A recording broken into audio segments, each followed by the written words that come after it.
Well, hey there, Amanda here. Today I want to answer one of the biggest questions that I always get around this time of the year, and that is, how do I tell people that I'm not drinking, and what do I do if they push back at me? What do I do if they ask questions? And I want to arm you with some great tools to just give you more confidence in going into that conversation to where it's much less likely that you'll get pushback, but also arm you with some tools to use in case you do. Now, the first step to everything that I do is mindset, not only understanding our own mindset, but understanding the mindset of others.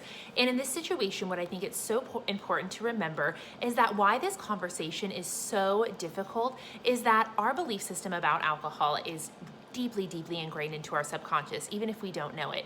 Our beliefs about alcohol started to form when we were a child and we started to observe how adults drink and how that made it sophisticated and how it was kind of forbidden. And those thoughts were ingrained into our psyche through media, through friends, through family members, through things that we heard. And so our subconscious has such a deep-rooted belief system about alcohol that it is so difficult to, first of all, just reimagine our own belief system. So good for you if you've made that decision. And it's also difficult to have a conversation with someone with such a deep-rooted belief system. So whether you are newly alcohol-free, whether you're taking just a break from alcohol and you're doing a challenge, or whether you're doing a long-term breakup and you know that you'll have to have this conversation several times, I have some tips for you. So first one is just remember it is all about mindset, and that's why this conversation is so difficult. But keep in mind though, it's no one else's business what you decide to put inside of your body and what you decide not to put inside of your body. However, that also being said, your decision will bring up feelings and emotions in other people when you tell them. So be cognizant of that. But remember that it's not about you, it's all about them. So when you tell someone that you've made a decision to improve your life, to improve something about yourself that is different than what they're doing, it goes against what they're currently doing, it starts to trigger something. It starts to trigger this little shame inside of them. And usually the way that shame manifests is in judgment, in confrontation. Instead of them saying, you know what? I am going to sit with this for a while. You've told me that you're going to do something to improve yourself, and I feel a strange feeling. And so instead of barking back at you, I'm going to think about that. Well, that would be the enlightened thing to do. That's rarely what happens. And let's just keep aware that it's never our place to tell anyone, you're feeling triggered by me. I know that. No, we're not here to teach or educate anyone.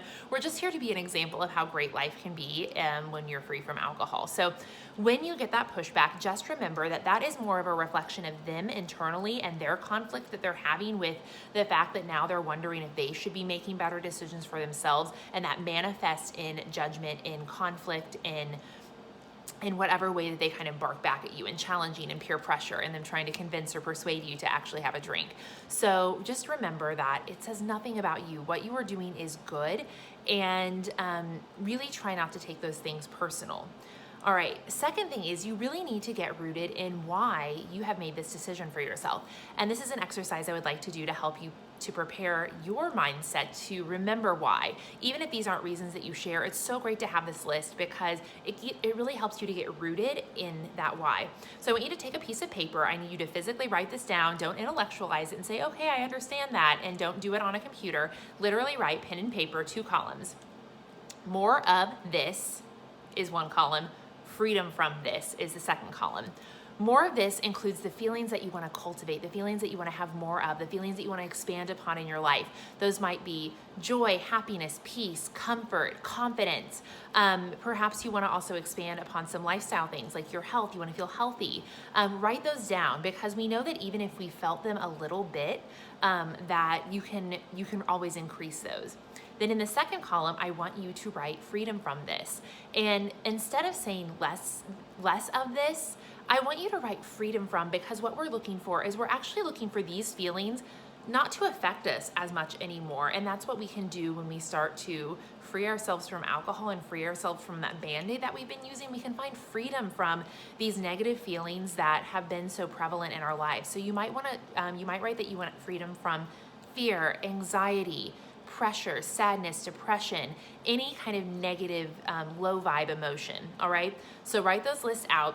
And we know that we can find freedom from these things when we stop using a Band-Aid and we actually look at what lies under them. We're not going to go into that in this talk, but I will at some other point.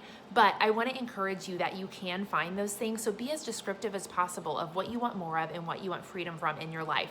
Now we know Brene Brown has this great quote that when you numb the dark, you numb the light. So we know that our action in trying to get rid of those feelings artificially has also artificially made it to where we can't feel the highs of joy and happiness and all of these other emotions that we want so deeply in our lives. But mark my word, when you have freed yourself from alcohol and freed yourself from this Band-Aid, this false tool, this false positive that you've been using, you will access those feelings at such a magnitude that you never thought possible, and I really want you to look forward to that. So I want you to remember in those moments what I'm telling you here, that you can have those feelings, you can embody those things so much more often than you already do, and at such a higher level that it's going to be really magnificent. And those other things that you wanted to be free from, you will find freedom, and you'll find a space where they no longer weigh you down like they have been. So in those moments when you are explaining to someone what you are doing, you don't have to share this with them, but I just want you to remember, I want you to become rooted in what is my goal here, what do I want? That way when they try to persuade you, when they say something like live a little, or it's the holidays, or let's just be like old times, or you have to have a cheat day every now and then, or everything in moderation, whatever it is that they tell you, remember that that is a persuasive tactic that they are using to make themselves feel better. They don't care if you live a little. They don't care if you have a good time. They don't care about moderation.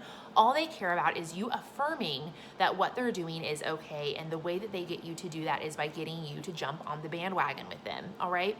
Now, let's just think about how disempowering that is for them and for you.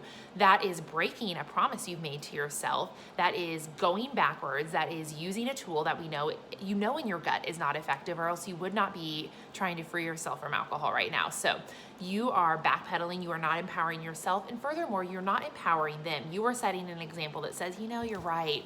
That thing, I do have to have it. I do need it in my life, okay? So let's just remember our why when we go into these conversations. All right, now let's go into actually having the conversation, actually your delivery.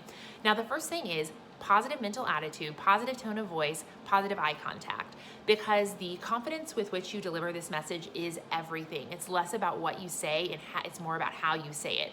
So when you share this with someone, I want you to have practiced this in the mirror. I want you to look yourself in the eye so that you can look them in the eye and confidently deliver the script that we're going to offer you. Now I want you to say it with a smile on your face, great eye contact, great tone of voice, because you want to embody that, oh my gosh, this is so wonderful, it's so great, why would you even question this? Do not, for a second, play into their need for you to shrink down, their need for you to feel small, their need for you to back down and belittle your choice. Do not make fun of your choice. Do not shrink down or cower and say, oh, I'm actually not drinking right now. I'm just trying this thing, but maybe in a couple months I will. Do not belittle yourself, okay? Don't make a joke. Don't downplay what you're doing. What you're doing is important, and all you need to say is this, okay? Hey there, I'm actually not drinking right now and I'm feeling really good. I'm doing a challenge and I'm really so excited about it. I really appreciate your support in this, all right? And the last part, the punctuation of I really need your support in this, is so important because it is giving it's giving them a challenge. It is asking them to stand in integrity and support you in this, even though it makes them uncomfortable, all right? So we want to offer that last point of punctuation. Now, if they bite back, if they say, oh, I know, but it's the holidays, or oh, I know, let's just make it like good times, or oh, I know, but a cheat day is okay. I need you to stand your ground and say again, I know that I'm so glad you feel that way, but I'm really committed to this right now, so thank you again so much for supporting me. If they give you more trouble, remember again, this is about them, it's not about you, and it's not your place to argue right now. It's not gonna make anything better. Just say, okay, I understand how you feel, and I'm just gonna have to stick to my guns, so I need to end this conversation. We can talk about this some other time, all right? It's okay to walk away. It's okay to end the conversation. And I want you to be empowered to do that, especially if someone is kind of getting riled up probably because they've been drinking too much, to be honest. So today I hope I gave you some tools to kind of assess the mindset of others and assess your own mindset and understand why these conversations can be difficult for you and for the other person on the receiving end. I hope that I have offered you some tools to kind of get yourself rooted in your why, and also offered you a great tool to actually deliver the message with confidence and in a succinct way. If you have questions, drop them in the comments below. I will look forward to hearing from you soon. Bye for now.